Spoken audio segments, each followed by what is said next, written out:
জয় বাংলা, জয় বঙ্গবন্ধু আর মায়ের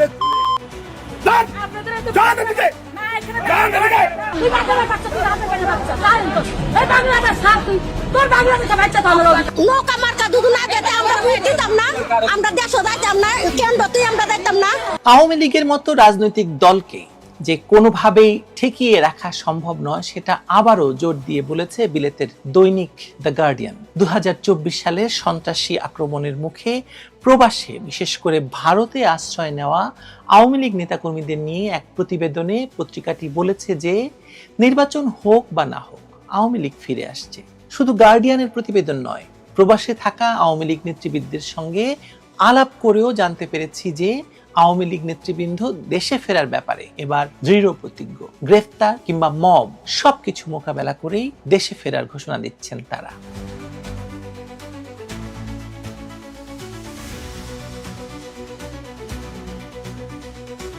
একটা বহুল প্রচারিত কথা হচ্ছে রাজনীতিতে শেষ কথা বলে কিছু নেই। এই বহুল প্রচলিত প্রবাদ বাংলাদেশের প্রেক্ষাপটে হয়তো আবারও সত্যি হতে চলেছে।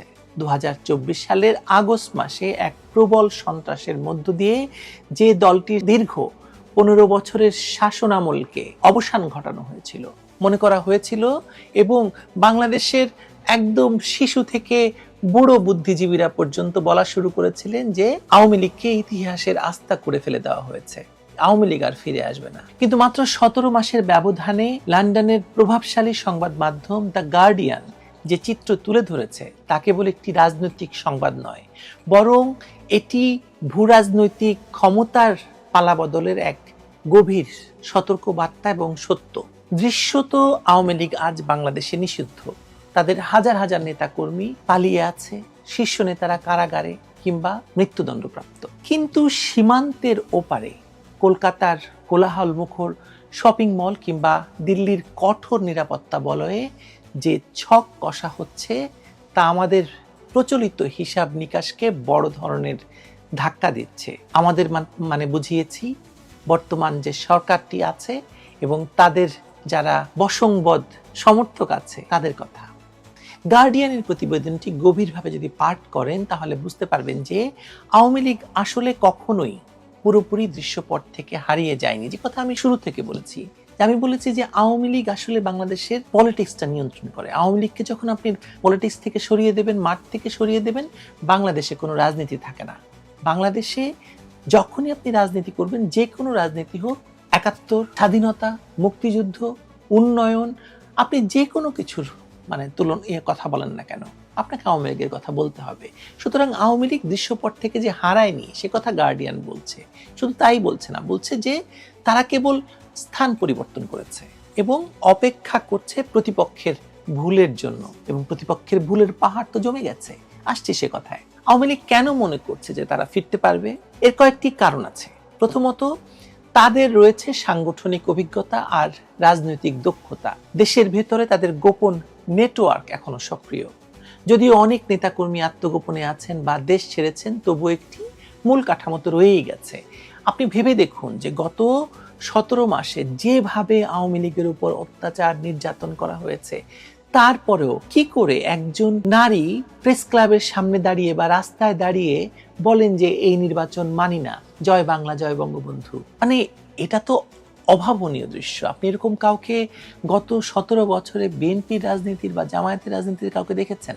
দেখেননি, দেখবেনও না, কারণ এটাই আওয়ামী লীগের রাজনীতি। দ্বিতীয়ত, তাদের রয়েছে আর্থিক সামর্থ্য। দেশের ভেতর রাজনীতিকে সচল করার জন্য আওয়ামী লীগ এখন তহবিল গড়তে শুরু করেছে। তৃতীয়ত, তাদের রয়েছে আন্তর্জাতিক সংযোগ। বিশেষত ভারত সরকারের নীরব সমর্থন তাদের একটা বড় শক্তি। এছাড়া বিশ্বের বিভিন্ন দেশে থাকা বাংলাদেশি প্রবাসীদের একটি বড় অংশ এখনো আওয়ামী লীগের প্রতি সহানুভূতিশীল এবং আওয়ামী লীগের জন্য কাজ করছে। চতুর্থত এবং সবচেয়ে গুরুত্বপূর্ণ হচ্ছে তাদের রয়েছে মুক্তিযুদ্ধের নৈতিক অবস্থান, যেটি বাংলাদেশের আর কোনো রাজনৈতিক দলের নেই। বাংলাদেশের রাজনীতিতে মুক্তিযুদ্ধ এবং স্বাধীনতা, বঙ্গবন্ধু এখনো একটি শক্তিশালী ইস্যু। যতই বিতর্ক থাকুক, আওয়ামী লীগ মুক্তিযুদ্ধের পক্ষের শক্তি হিসাবে নিজেদেরকে পরিচয় দিতে পারে এবং সেটি কেউ অগ্রাহ্য করতে পারবে না। আর বিএনপিকে মানুষ ভাবে সুবিধা অনুযায়ী মুক্তিযুদ্ধকে কখনো ধরে, কখনো ছাড়ে। কারণ বিগত 17 মাসে মুক্তিযোদ্ধা মানে অবমাননাকর যেসব ঘটনা ঘটেছে, কোনো ঘটনায় বিএনপি একটি কথাও বলেনি।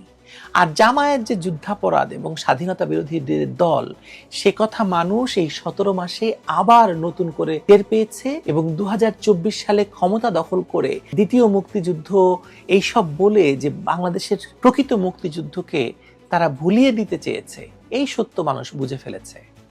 আর ইউনূস সরকারের দুর্বলতাগুলো আওয়ামী লীগের পক্ষে গেছে।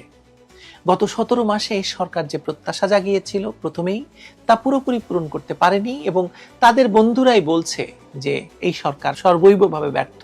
টিআইবির রিপোর্টগুলো দেখুন, দুর্নীতি থেকে শুরু করে কি নেই, কি দিয়ে বোঝাবেন যে এই সরকার ব্যর্থ? আপনি যেখানে হাত দেবেন সেখানেই ব্যর্থতা। আইন শৃঙ্খলা পরিস্থিতি স্থিতিশীল হয়নি, দুর্নীতি বন্ধ হয়নি, অর্থনীতির কোনো উল্লেখযোগ্য উন্নতি হয়নি।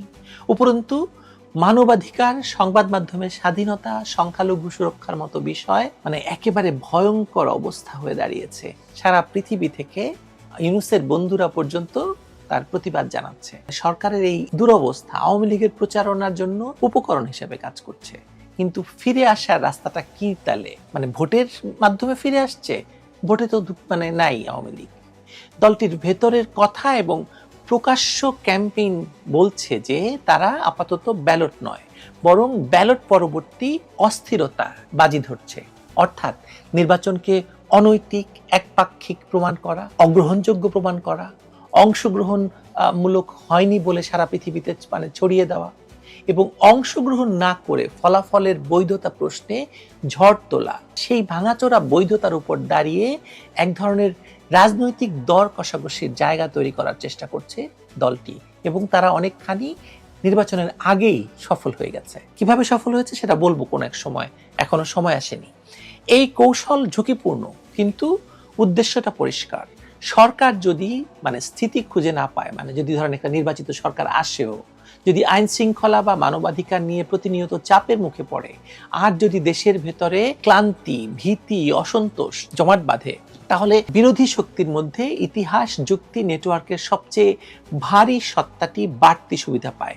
আওয়ামী লীগ সেই সুবিধাটা এখন থেকেই পাচ্ছে। আর সেই জায়গায় আওয়ামী লীগ আজও 1 নম্বর প্রতিদ্বন্দ্বী। তার অতীতের দায় যতই ভারী হোক না কেন, আপনি যতই তাকে গণহত্যাকারী বা বদনাম দেন না কেন, মানুষ তো বুঝতে পারছে যে তারা কেমন ছিল, কেমন আছে। মানুষ যখন এই তুলনা করে তখন তারা আওয়ামী লীগের প্রতি অজান্তেই তাদের মন চলে যায়। তারপরও কেন বলা যায় যে আওয়ামী লীগ ফিরবেই? কারণ ক্ষমতার যন্ত্র শুধু জনপ্রিয়তা দিয়ে চলে না, চলে কাঠামো, নেটওয়ার্ক, সম্পদ, অভিজ্ঞতা এবং আন্তর্জাতিক ব্যাংকিং এর মিশেলে। দেশের প্রশাসনিক অবস্থা, স্থানীয় সরকার স্তরে বহু বছরের ভয়াবহ অবস্থা, পেশাজীবী সংগঠনগুলোর সাথে নৈকট্য, আওয়ামী লীগ এইসব জায়গাতে উত্তীর্ণ হয়ে গেছে। আওয়ামী লীগ এইসব জায়গাগুলোকে জানে যে কি করে তারা এদের সাথে সম্পর্ক তৈরি করতে হয়। দমন পীড়ন, মামলা, নির্বাসন সবই এই আওয়ামী লীগের পরাজয় পরবর্তী দৃশ্যপটের অংশ। কিন্তু এই বিস্তৃত নেটওয়ার্কগুলোর মধ্যে যারা টিকে আছে এখনো, তারা উপযুক্ত রাজনৈতিক মুহূর্তে আবার প্রাণ পাবে এবং পাচ্ছেও। মানুষ কখনোই তার ওই ভয়ঙ্কর স্মৃতিকে মনে করতে চায় না। মানুষ চায় ভবিষ্যৎকে সুন্দর দেখতে, এবং তখন তারা আওয়ামী লীগের গুরুত্বটা বুঝতে পারবে যে কি দিয়ে আমরা কি হারিয়েছি, কাকে সরিয়ে আমরা কাকে এনেছি। ইতিমধ্যেই বলতে শুরু করেছে যে কাকে সরিয়ে আমরা কাকে এনেছি, কাকে ফেলে দিয়ে কাকে এনেছি। এবং আপনি দেখবেন মানুষ তখন নিজেই এই পুরনো শক্তিকে ফিরে আনার জন্য রাস্তায় নামবে। এই ফেরাটা সোজাসুজি ক্ষমতার আসনে বসা নয়, হতে পারে কেন্দ্রে নয়, প্রান্তে, শীর্ষে নয়, আংশিক অংশীদারিত্বে, সরকার নয়, কিন্তু বৈধ বিরোধী রাজনৈতিক শক্তির স্বীকৃতিতে। বড় মামলাগুলো নিষ্পত্তি হওয়া, শর্ত সাপেক্ষে ক্ষমা বা বিদেশে সমঝোতা, দক্ষিণ এশিয়া রাজনীতিতে এসব তো আমরা দেখেছি আগেও। তার প্রশ্নটা আসলে সময়ের। দলটি কতটা দ্রুত তার নৈতিক বর্ণনা বদলাতে পারে, কিভাবে ন্যারেটিভ চেঞ্জ করতে পারে, ভেতরের নেতৃত্ব কতটা নতুন চেহারা সামনে আনতে পারে, আর মাঠ পর্যায়ের মানুষকে বোঝাতে পারে যে তাদের ফিরে আসা আগের সবকিছুর পুনরাবৃত্তি নয়, বরং নতুন ভবিষ্যতের গ্যারান্টি। যেই মুহূর্তে এই বার্তাটা বিশ্বাসযোগ্য হবে, স্রোত বদলাতে সময় লাগবে না। আর এ কারণেই আসলে স্রোত বদলাতে শুরু করেছে। আওয়ামী লীগ 1 দশকের বেশি সময় ক্ষমতায় থেকে রাষ্ট্র, সমাজ, অর্থনীতির গভীরে শেকড় গেঁথেছে। তার পতনের পর সেই শেকড় ছিঁড়ে ফেলার যে প্রচেষ্টা চলছে, তা কতটা টিকবে নির্ধারণ তো করেই দিয়েছে এই অন্তর্বর্তী সরকারের 17 মাস, এবং তাদের অন্যায়, অবিচার এবং মানুষের জীবনের ভয়ঙ্কর অবস্থাটা, আর সেটা ব্যর্থ হয়েছে। তার মানে যে আওয়ামী লীগের যে ফেরার পর সেটা ব্যালটের মধ্যে দিয়ে না হোক, মানে ভোট হোক বা না হোক, মীমাংসার দরজায় দাঁড়াতেই হবে। বাস্তবে সেই মীমাংসার দরজা খুব বেশি দূরে নয়। তাই কথা আমি জোর দিয়ে বলছি যে নির্বাচন হোক বা নাই হোক, আওয়ামী লীগ ফিরছে। সম্ভবত আগের চেহারা নিয়ে নয়, কিন্তু এমন এক অবস্থানে যেখানে বাংলাদেশের রাজনীতির বোর্ডে তাদের ঘুঁটি আবার প্রাসঙ্গিক হয়ে উঠবে। আওয়ামী লীগের সবচেয়ে বড় অস্ত্র হলো তাদের ধৈর্য আর দীর্ঘমেয়াদী পরিকল্পনা। তারা জানে যে আজ বা কাল নয়, কিন্তু একদিন না একদিন তাদের সুযোগ আসবেই। বাংলাদেশের রাজনীতির অস্থিরতার প্রকৃতি এমনই যে কোনো সরকারই দীর্ঘস্থায়ী হয় না। ইউনূস সরকারও তো এর ব্যতিক্রম নয়, তাকে যেতেই হবে। তাদের কৌশল হলো অপেক্ষা করা। আওয়ামী লীগের কৌশল হচ্ছে অপেক্ষা করা। আওয়ামী লীগ অপেক্ষা করেছে। অপেক্ষা করা ইউনূসের সরকারের ব্যর্থতা, এবং যদি নির্বাচন হয় পরবর্তী সরকারের অস্থিরতা, অর্থনৈতিক সংকট, রাজনৈতিক অস্থিরতা, আর এসবই সুযোগ করে দেবে আওয়ামী লীগকে একমাত্র বিকল্প হিসাবে জনগণের সামনে প্রমাণ করার, উপস্থাপন করার। তখন হয়তো মানুষ আবার তাদের অতীতের ভুলগুলো ভুলে যাবে, আবার তাদের উপর ভরসা করবে। এই পরিকল্পনা সফল হবে কিনা তা সময় বলে দেবে, এবং আমার মনে হয় সময় বলছে, আপনারা টের পাচ্ছেন। তবে একটি বিষয় নিশ্চিত, আওয়ামী লীগ মরে যায়নি। তারা ধীরে ধীরে নীরবে নিজেদের শক্তি পুনর্গঠন করেছে, আর বাংলাদেশের রাজনৈতিক অস্থিরতার সুবিধাগুলো তাদেরকে ফিরে আসার পথ করে দিচ্ছে। নির্বাচন হোক বা না হোক, আওয়ামী লীগের প্রত্যাবর্তনের প্রক্রিয়া শুরু হয়ে গেছে, এবং আপনারাও দেখতে পাবেন যে কোনো দিন চট করে ঢুকে পড়েছে আওয়ামী লীগ। ঠেকাতে পারবেন না আওয়ামী লীগকে। ভালো থাকবেন সবাই।